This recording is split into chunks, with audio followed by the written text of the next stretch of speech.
When leaders of Brazil, Argentina, and Uruguay declared their recognition of a free and independent Palestinian state this week, they stirred a mixture of criticism and praise. Israel's foreign ministry called the announcement a violation of agreements with Palestinian authorities that call for the status of a Palestinian state to be determined via negotiation. But negotiations that started in September between the sides have stalled for months with little progress.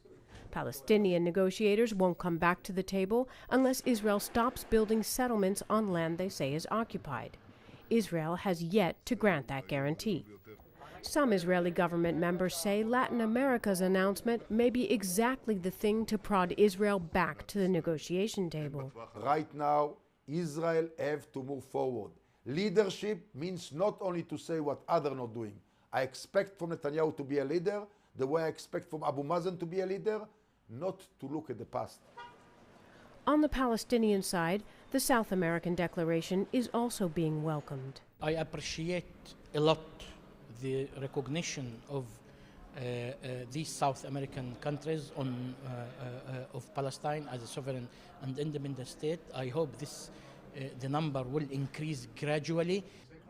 The U.S. administration says the announcement is severely misguided. Ironically, this week Washington dropped their demand that Israel freeze construction in order to foster talks. Secretary of State Clinton is expected to deliver a speech on the Mideast's current state of affairs, and an announcement regarding stalled Israeli-Palestinian efforts is probable. Whether this declaration harms or fosters the peace process is debatable.